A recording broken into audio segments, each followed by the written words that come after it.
Out of the mountain of despair a stone of hope. दुख की तकलीफ़ों के जो चट्टान हैं उसके बाद एक पत्थर ज़रूर दिखेगा, उसमें से एक पत्थर ज़रूर निकलेगा जो आशा का होगा, उम्मीद का होगा, होप लेकर आएगा। तो कभी भी दुखी फील करते हो, टेंस्ड हो, परेशान हो तो नहीं होना है, क्योंकि कहीं ना कहीं आशा ज़रूर है, कहीं ना कहीं होप ज़रूर है। तो अपनी होप को ढूंढना है, पॉजिटिव रहना है। और इसी के साथ मैं आप सभी का बहुत ज़्यादा वेलकम करती हूँ स्टूडेंट्स यहाँ पर इस क्लास में, क्योंकि क्लास बहुत ज़्यादा इंपॉर्टेंट है। इससे पहले पार्ट 1 हमने किया था इस चैप्टर का, आज हम पार्ट 2 करने वाले हैं, होप के साथ में, उम्मीद के साथ में, खुशी के साथ में। Okay, so yes everyone, without wasting any time I will take you to the part that we left on, right. The part was secular state. हम सेक्युलर स्टेट के बारे में पढ़ रहे थे, आखिर सेक्युलर स्टेट है क्या। ओके, तो सेक्युलर स्टेट के बारे में मैंने आपको शायद बताया है कि देखो, इससे पहले भी क्लास में हमने पढ़ा है कि सेक्युलर स्टेट क्या होता है। एक ऐसा नेशन, ऐसा स्टेट पर्टिकुलरली, देखो स्टेट क्या है, ये हम एडमिनिस्ट्रेशन के लिए यूज़ करते हैं, ठीक है। कई बार मुझसे स्टूडेंट्स ने पूछा है कि मैम नेशन और स्टेट में क्या फ़र्क होता है, what is the difference between a nation and a state. So I will explain it to you कि नेशन जो होता है, the culture that we share with each other, है ना। ये हमने हिस्ट्री में भी पढ़ा है, नेशनलिज्म हम पढ़ रहे हैं हिस्ट्री के अंदर। आपने देखा होगा कि वहाँ पर हमने क्या पढ़ा कि जो कल्चर हमने शेयर किया है, हमारी हिस्ट्री जो है, हमारे एंसेस्टर्स जो हैं, हमारी लैंग्वेज जो है, that makes a nation, that's what nation is. हमारा फ्लैग है ना, that is what makes a nation. But when we talk about state means the administration, the institutions that we work into. हमारी parliament जो है वो state बनाती है हमारे इंडिया को। हमारा अगर हम देखें लेजिस्लेचर, जिसकी पार्लियामेंट की मैंने बात की, एग्जीक्यूटिव, जुडिशरी हमारी बनाती है, एक स्टेट बनाती है। हेड ऑफ द स्टेट कौन है, हमारे प्रेसिडेंट है। तो that is what the difference is, है ना। एक नेशन और स्टेट बात एक ही है, लेकिन स्टेट की जब बात आती है तो हम थोड़ा सा एडमिनिस्ट्रेटिव, लॉज, कॉन्स्टिट्यूशन की बात करते हैं, कॉन्स्टिट्यूशन ऑफ द स्टेट, है ना। कॉन्स्टिट्यूशन ऑफ द स्टेट हम कहेंगे। नेशन हमारी एक फीलिंग है जिसकी हम बात करते हैं। Okay, now see, there is no official religion for the Indian state. तो सेक्युलर स्टेट का मतलब क्या है, देखो, इंडियन स्टेट यानी जिस स्टेट में हम रहते हैं, जो हमारा राज्य, अब यहाँ पे जो हमारा राज्य है, यानी जिस जगह पे हम सब रहते हैं, यानी पूरे इंडिया में कोई भी ऑफिशियल रिलीजन नहीं होगा। ये डिसीजन लिया गया है, हमारे कॉन्स्टिट्यूशन ने हमेशा से डिसाइड करके रखा है कि क्योंकि बहुत सारे रिलीजन्स है, डाइवर्स रिलीजन्स है। अगर आप देखोगे, डाइवर्सिटी है हर चीज़ में, डाइवर्सिटी ऑफ इवन रिलीजन्स, ठीक है ना। कैसे कि भाई अगर हम देखें कि कोई हिंदू है, कोई सिख है, कोई क्रिश्चियन है, right. So there are several religions. तो उन रिलीजन्स की अगर हम बात करें तो कोई भी किसी भी रिलीजन को स्पेशल स्टेटस नहीं मिलेगा, किसी भी रिलीजन के लिए कोई प्रोविजंस नहीं निकलेंगे कि इस रिलीजन के लिए हम कुछ स्पेशल निकाल रहे हैं, इसी को ही सबको मानना है या फॉस्टर करना है, ऐसा कुछ नहीं होगा, ठीक है। कॉन्स्टिट्यूशन बिल्कुल भी इस चीज़ को सपोर्ट नहीं करता। कॉन्स्टिट्यूशन ये मानता है कि देखो, कॉन्स्टिट्यूशन के पीछे आइडियोलॉजी क्या है, आपको लगे मैम ऐसा थोड़ी, हिंदुस्तान कहते हैं, हिंदू जो है उसको, हिंदू धर्म को, हिंदुइज्म को जो है वो प्रमोट करना चाहिए। जैसे कि इस्लाम में, आप में से किसी का थॉट हो सकता है, लोगों का थॉट हो सकता है, जैसे कि इस्लामिक स्टेट होते हैं, ठीक है, उनमें इस्लाम, उनका जो रिलीजन है उसको वो बहुत ज़्यादा प्राथमिकता देते हैं, बोलते हैं ना, उनको बहुत ज़्यादा इंपॉर्टेंस देते हैं। But if we talk about here in India, we do not do any such sort of practice जहाँ पे हम किसी एक रिलीजन को बहुत ज़्यादा इंपॉर्टेंस दे रहे हैं। उसका रीज़न ये कि हमारे यहाँ पे बहुत सारे रिलीजन है, सबको इक्वल प्लेस मिली हुई है, सारे के सारे रिलीजन बराबर हैं, हम सारे के सारे रिलीजन को बराबर हम कह सकते हैं कि उन्हें हम बराबर रेस्पेक्ट देते हैं। That's what the constitution spirit says. Constitution तो भाई ये कहता है, और इसीलिए हम सेक्युलर स्टेट है। अब सेक्युलर क्या है, अगर आप ऐसा मानते हो कि सारे के सारे रिलीजन जो है उनको रेस्पेक्ट मिलनी चाहिए और कोई एक रिलीजन बहुत इंपॉर्टेंट नहीं होना चाहिए या सब पे इम्पोज नहीं किया जाना चाहिए, तो आप भी सेक्युलर हो, ठीक है। तो क्या आप सेक्युलर हो, ज़रूर बताना कमेंट करके, और नहीं हो तो क्यों नहीं हो। देखो, मैं दोनों ही तरह की आइडियोलॉजी को रेस्पेक्ट करती हूँ, अगर नहीं भी हो then also it is good, it is your belief, हो तब भी it is very good that it is your belief. Okay, now see, the constitution provides to all individuals and communities freedom to profess. Constitution क्या कहता है भाई? Constitution allow करता है, आपकी कम्युनिटी है, आपका जो रिलीजन है, आपको जो प्रोफेस करना है, यानी आपको जो कहना है अपने रिलीजन के बारे में, भले ही आपको उसको प्रोपेगेट करना है यानी स्प्रेड करना है, आप और लोगों को जो है अपने रिलीजन के बारे में बताना चाहते हो और प्रैक्टिस करना चाहते हो, तो भैया करो, आप फ्री हो, आप इसके लिए आप फ्री हो। बस किसी पे इम्पोज नहीं होगा, किसी को ज़बरदस्ती किसी रिलीजन में नहीं डाला जाएगा। बाकी कोई अपनी मर्जी से कोई हिंदू बनना चाहता है, कोई इस्लामिक बनना चाहता है तो बन सकता है, उसमें कॉन्स्टिट्यूशन नहीं रोकता, कोई पनिशमेंट नहीं है। बाकी कंट्रीज़ में ऐसा नहीं है, जो शायद इस्लामिक कंट्रीज़ हैं, स्ट्रिक्ट इस्लामिक कंट्रीज़ हैं, वहाँ पे वो हिंदुइज्म को ऐसा सपोर्ट नहीं कर सकते, right? So this is what good thing about our constitution is and we should be proud of it. अब यहाँ पे हम समझेंगे कि इतना सब अच्छा होने के बाद भी प्रॉब्लम क्या है। क्या प्रॉब्लम है मैम? बहुत सारी चीज़ें हैं। इसके बाद हमने रिलीजन के बेसिस पे देखा कि डिविजन्स होते हैं, लेकिन हमारा कॉन्स्टिट्यूशन तो सही बात कहता है ना, कॉन्स्टिट्यूशन में तो ऐसा कुछ नहीं लिखा है जिसकी वजह से लड़ाई होनी चाहिए, है ना? This is where we are accommodating each and every religion. The constitution prohibits discrimination on grounds of religion. Constitution कहता है कि भाई कोई भी तरह का भेदभाव नहीं होगा, किसी भी तरह का भेदभाव नहीं होगा, कोई भी लोग डिफरेंट नहीं है, सबका रिलीजन बराबर है, सब लोग बराबर है, रिलीजन के बेसिस पे कुछ भी नहीं होगा, ठीक है? इसी टाइम पे कॉन्स्टिट्यूशन अलाउ करता है कि अगर, लेकिन देखो अब ये चीज़ आप कहोगे हो सकता है कि ये गलत लगे आपको, है ना भाई? कॉन्स्टिट्यूशन कहता है कि चलो हम वैसे इंटरवीन नहीं करेंगे, लेकिन कहीं पे भी इक्वालिटी अगर डिमीन होती है, इक्वालिटी अगर हर्ट होती है तो हम क्या करेंगे? हम इंटरवीन करेंगे, गवर्नमेंट इंटरवीन कर सकती है। अगर कोई भी रिलीजन के बेसिस पे डिस्क्रिमिनेशन कर रहा है ना, कोई भी कम्युनिटी, तो कॉन्स्टिट्यूशन क्या कर सकता है उस मैटर में? अलाउ करता है स्टेट को, अलाउ करता है गवर्नमेंट को टू एंटर एंड इंटरवीन, है ना? करना भी चाहिए, नहीं तो जो इन्होंने इतनी सारी बातें कही हैं ये आइडिया में रह जाएगी, ये प्रैक्टिस ही नहीं होगी, करनी भी चाहिए। For example it bans untouchability as an offence.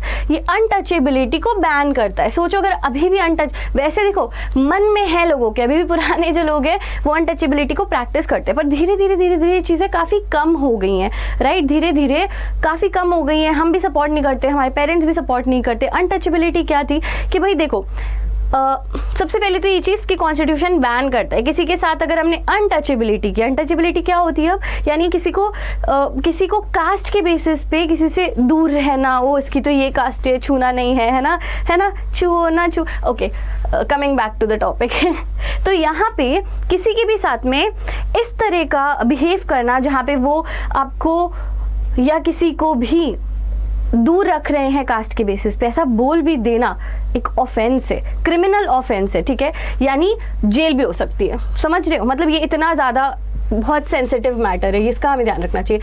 अब जो हमने बात करी अनटचेबिलिटी की, थोड़ा सा उसमें डीप डाइव करते हैं, उसको थोड़ा सा समझते हैं। ऑलरेडी हमने पढ़ा है, 6th स्टैंडर्ड से हम पढ़ते आ रहे हैं, पर ये पॉइंट क्या है इसको समझते हैं, ठीक है ना?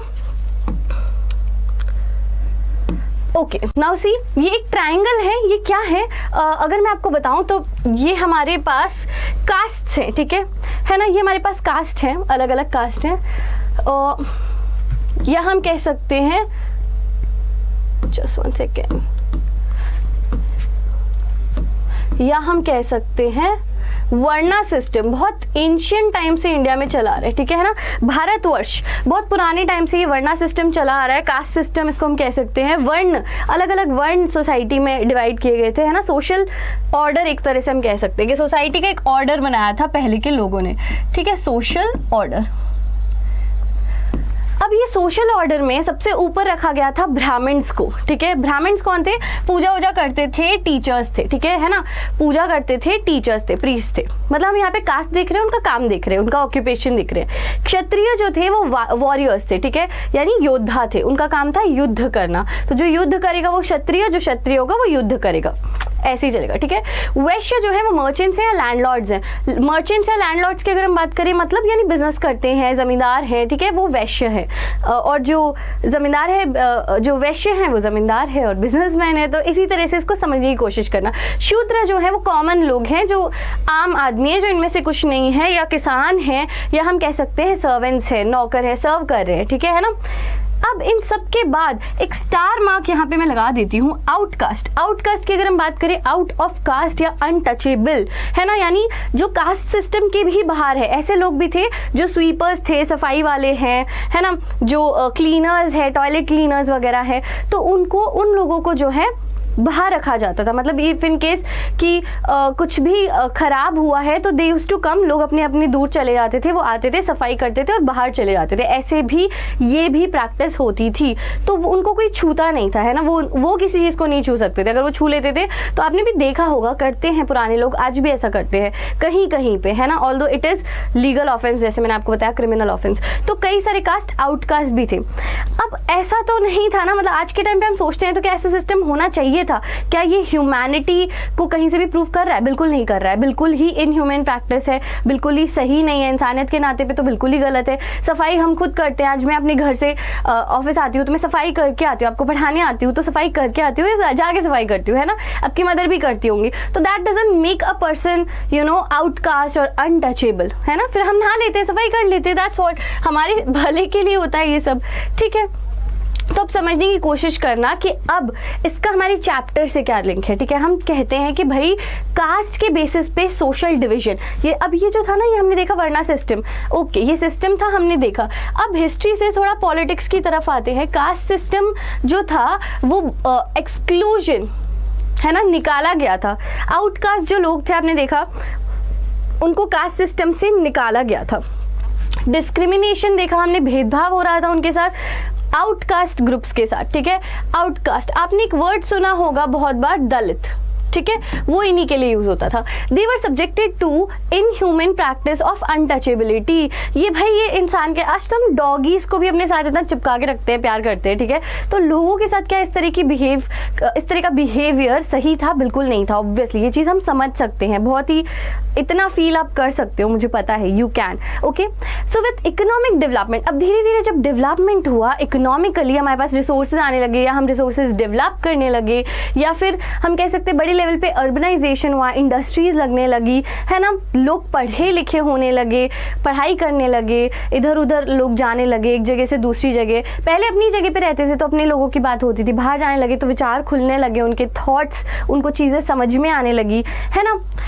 इस सब के बाद अगर आप देखो तो इस सब के अलावा एक चीज़ और हुई, तो सारी पॉजिटिव चीज़ें थी, मतलब पॉजिटिव, वैसे तो ये भी पॉजिटिव थी पर कम हुई है।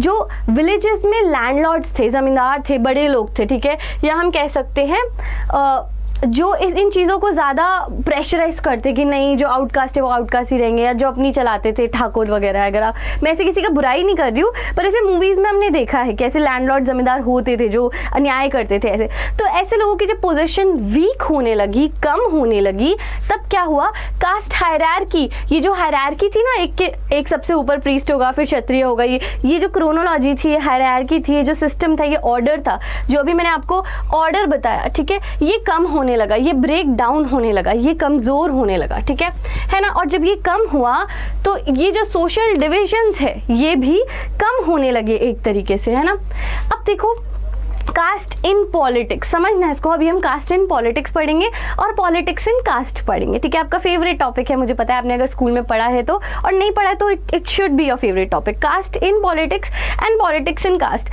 सुनने में कंफ्यूजिंग सा लगता है पर है बहुत आसान, ठीक है। कास्ट इन पॉलिटिक्स की अगर हम बात करें तो जब पार्टीज कोई भी कैंडिडेट चूज करती है इलेक्शंस में, तो वो अपने दिमाग में ये रखती है कि भाई ऐसा कैंडिडेट हो जो अलग अलग, मतलब एक कैंडिडेट ऐसा हो जो मतलब किसी ना किसी कास्ट ग्रुप से बिलोंग करता हो, ठीक है ना, मतलब कहीं ना कहीं से तो बिलोंग करता हो। अगर उसके कास्ट में ज़्यादा लोग हैं तो ऑब्वियसली ज़्यादा वोट आएंगे, ठीक है। तो वो चाहते हैं कि ऐसे हो, अपना उनका मोटिव सेल्फिश है, लेकिन रिप्रेजेंटेशन बढ़ती है इससे, ठीक है। हर कास्ट की रिप्रेजेंटेशन बढ़ती है। अगर आप देखोगे आज के टाइम में शेड्यूल कास्ट या शेड्यूल ट्राइब जो है, उनके भी लीडर्स जो है वो काफ़ी सामने आए हुए हैं, उनको तो रिजर्वेशन भी है और वो आए हुए भी हैं सामने, है ना, उनको भी टिकट्स जो है मिलती हैं। क्यों? क्योंकि उनकी तभी उनकी कम्युनिटी के लोग जो हैं वो उनसे कनेक्ट कर पाएंगे, उनसे बात कर पाएंगे। लीडर का एक मोटिव यही तो होता है कि हम उससे कनेक्ट कर सके, हम उससे बात कर सके, है ना। तो अगर यहाँ पर हम देखें तो गवर्नमेंट जब फॉर्म होती है, पॉलिटिकल पार्टीज जो है वो कोशिश करती है कि अलग अलग जगह से रिप्रेजेंटेशन हो, अलग अलग जगह से, अलग अलग कास्ट से, अलग अलग ट्राइब से। तो हमारी डेमोक्रेसी में तो ये बढ़िया सिस्टम है कि अगर अलग अलग जगह से रिप्रेजेंटेशन हो रहा है, ज़्यादा लोगों की बात आ पाएगी, ठीक है। ज़रूरी नहीं अब कि आउटकास्ट वाला सिस्टम आज अलाउड नहीं है, कॉन्स्टिट्यूशन ने उसको अलाउ नहीं किया है। तो कॉन्स्टिट्यूशन ये कहता है कि आउटकास्ट वाले लोगों को तो रिजर्वेशन देंगे हम, ठीक है। क्योंकि अगर एक लाइन है, हम कहते हैं भाई इक्वालिटी की लाइन है ये, ठीक है, इक्वालिटी हम प्रोवाइड कर रहे हैं, हम कहते हैं ये हमारी इक्वालिटी की लाइन है ना। तो इक्वालिटी तो तब होगी जब सब लोग एक लेवल पे होंगे, ठीक है। ये सारी कास्टें मान लो, है ना, कोई आगे है कोई पीछे है, ठीक है। कोई कास्ट इतनी पीछे है तो उसको एटलीस्ट यहाँ तक लाने के लिए तो रिजर्वेशन देना पड़ेगा ना, फिर तो इसको रिजर्व करना पड़ेगा ना, ताकि ये जल्दी उस लेवल पे आए। जब सारे एक लेवल पे हो जाएंगे तब इक्वालिटी दी जाएगी ना सबको, तब तो इक्वल हो सकते हैं। अभी तो इक्वल है ही नहीं, हमने पहले से इतना किसी के साथ बुरा किया हुआ है। तो कास्ट इन पॉलिटिक्स जो है वो ये है कि रिप्रेजेंटेशन हो बेसिकली। अब दूसरा पॉइंट है हमारा पॉलिटिक्स इन कास्ट, ठीक है। अब हम पॉलिटिक्स इन कास्ट की बात करते हैं।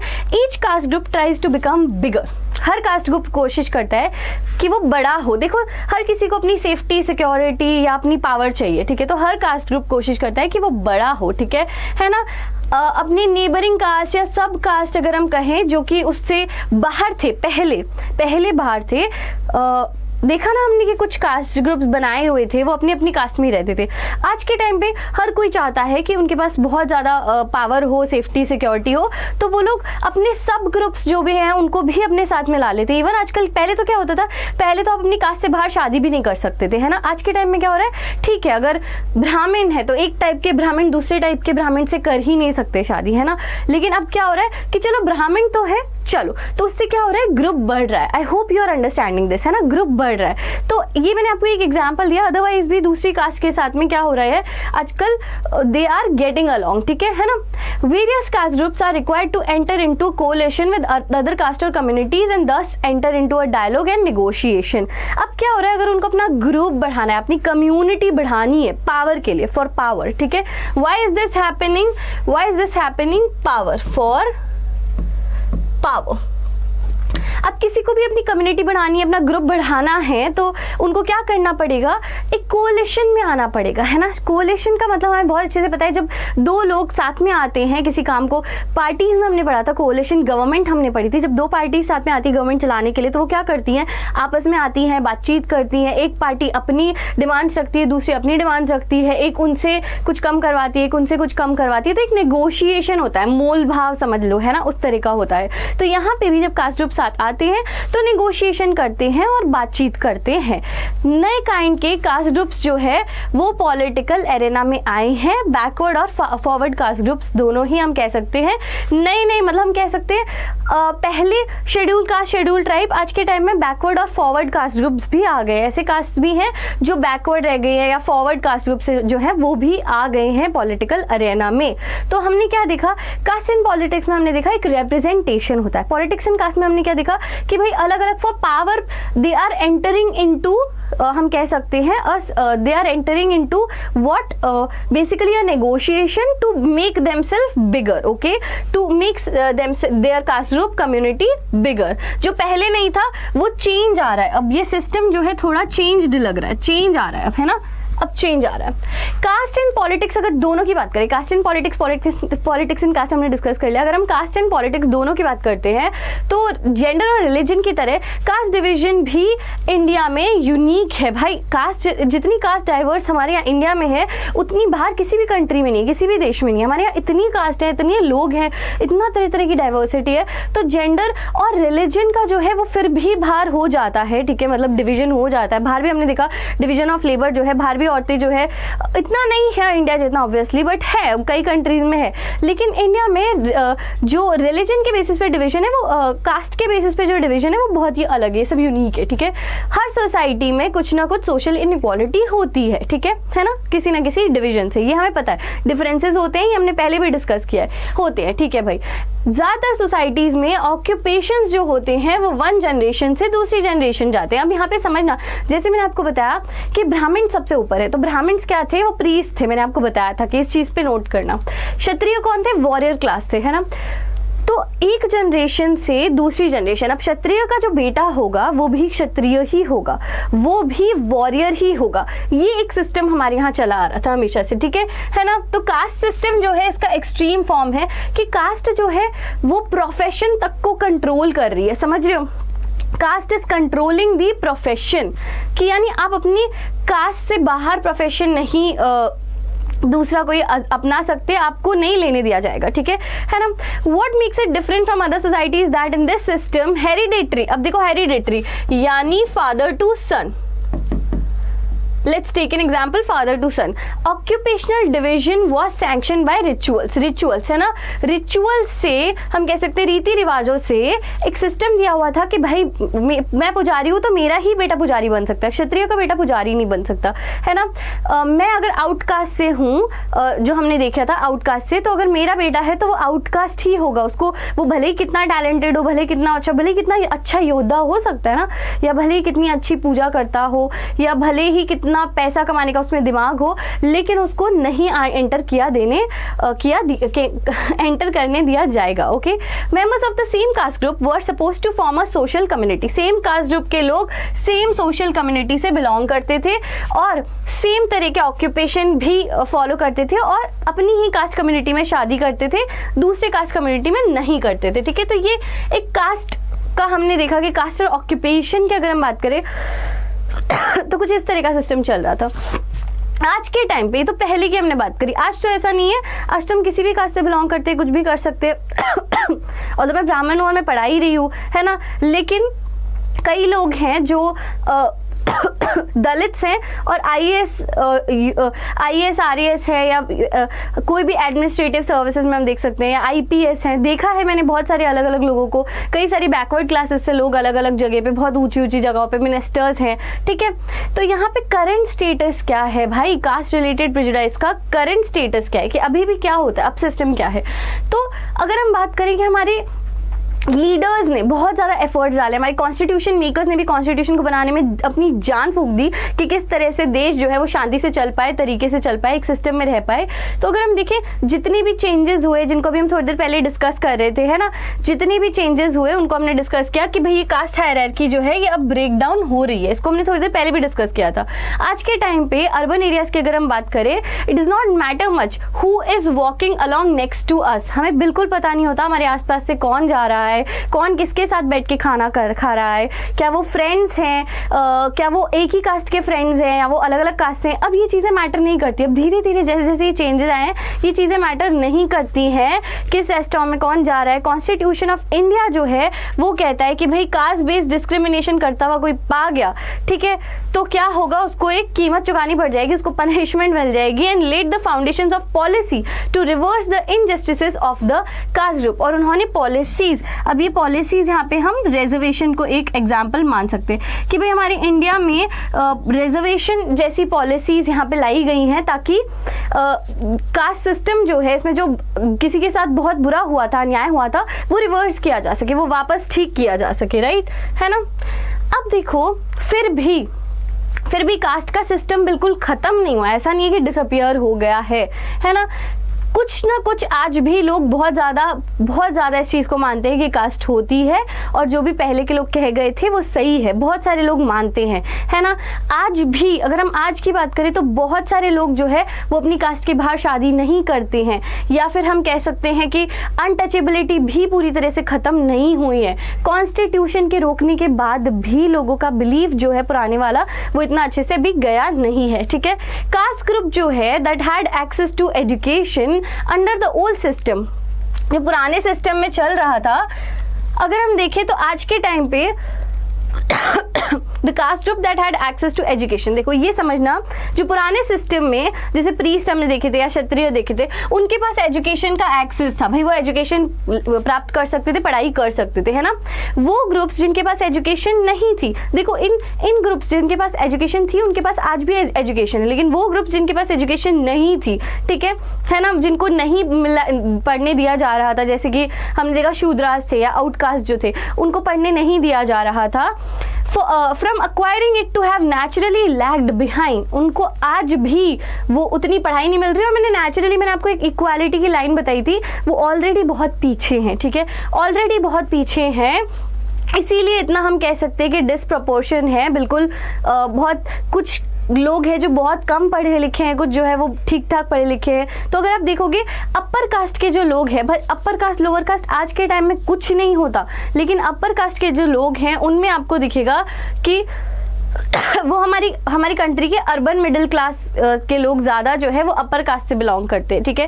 कास्ट आज भी इंसान के, व्यक्ति के इकोनॉमिक स्टेटस से कनेक्टेड, ठीक है। जो ज़्यादा पढ़ेगा वो ज़्यादा ऑब्वियसली ज़्यादा अर्न करेगा, स्किलफुल होगा, जॉब भी मिलेगी, काम भी मिलेगा, काम करेगा, है ना। और जो ऑलरेडी पीछे है वो कैसे आगे जाएगा। तो ये बहुत ही एक विचित्र बात है कि हाँ, हमारा बैकग्राउंड हमें अभी भी अफेक्ट कर रहा है। अब कास्ट के बेसिस पे क्या क्या इनइक्वालिटीज़ हैं, what all are the inequalities based on the basis of caste, okay।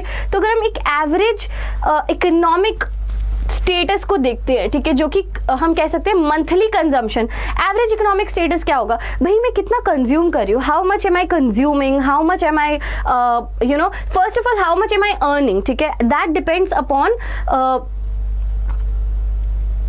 right, okay, so let's take this example, please understand this. For example, one person is earning 5,000 rupees a month, okay, and that person will be able to spend what under 5,000 है ना, उससे ज़्यादा तो वो spend नहीं कर पाएगा। तो जो एक्सपेंडिचर है वो डिपेंड करता है हमारी सेविंग्स पे, हमारी इनकम पे प्रोपोर्शनली, बिल्कुल, ठीक है। तो मंथली कंजम्पशन या एक्सपेंडिचर, कितना हम कंज्यूम कर रहे हैं और कितना हम स्पेंड कर रहे हैं, एक्सपेंडिचर हमारा है वो कास्ट ग्रुप की अगर हम बात करें, यानी हमने क्या किया, हमने ग्रुप बना दिए कास्ट के बेसिस पे, ठीक है, और हमने कहा चलो देखते हैं ये कास्ट कितना एक्सपेंड करती है, कितना कंज्यूम करती है, ये कास्ट कितना स्पेंड करती है, कितना कंज्यूम करती है, हमने ये कर दिया, ठीक है। तो इसमें अगर दलित्स और आदिवासीज की अगर हम बात करें तो इनकी हालत सबसे कम है, ठीक है। दलित और आदिवासी लोग जो है उनकी हालत सबसे कम है। जो अपर कास्ट के लोग हैं, है ना, जो अपर कास्ट पे लोग हैं उनकी हालत सबसे अच्छी है, वो सबसे बेस्ट है। जो पहले जो सिस्टम चल रहा था वो ही सेम टू सेम हमें दिख रहा है। भाई जो दलित और आदिवासी लोग हैं वो सबसे पीछे हैं। इसमें एक मूवी भी है न्यूटन, अगर आप देखोगे तो उनके पास वोटिंग का भी प्रॉब्लम है। कभी टाइम मिले, एग्जाम से फ्री वगैरह हो जाओ तो जरूर देखना, ऐसी मूवीज देखनी चाहिए जिनसे आपको रियलिटी पता चलेगी, ठीक है क्या चलता है, क्या सिस्टम है, तो जरूर देखना। तो यहाँ पे ऐसा हुआ, ठीक है ना। दलित और आदिवासी जो है डेटा के हिसाब से ये आज भी सबसे कम कमा रहे हैं और सबसे कम ही इनके पास, सबको मिला के एवरेज कह रहे हैं हम, ठीक है। बैकवर्ड क्लासेस जो है वो कहीं बीच में है, कोई ज्यादा है कोई कम है, ठीक है, पर बीच में है वो लोग, है ना। Proportion living in extreme poverty below the official poverty line, जो हमारी ऑफिशियल पॉवर्टी लाइन है उसके अगर हम नीचे देखें तो वो ज्यादा लोग किस में से हैं, लोअर कास्ट में से ही हैं, है ना। And much lower for the upper caste, और कम लोग हैं अपर कास्ट से जो उसके बिलो हैं, बाकी सब ऊपर ही है, अपर कास्ट वाले सब ऊपर, इजी, है ना। With the backward classes once again in between, और पॉवर्टी लाइन में भी इन बिटवीन ही है बैकवर्ड क्लासेस। आ रही है बात समझ में। अपर कास्ट जो है वो हेवीली ओवर रिप्रेजेंटेड है, ठीक है, यानी ज्यादातर रिप्रेजेंटेटिव्स जो हैं अपर कास्ट के वो लोग रिच हैं, ठीक है।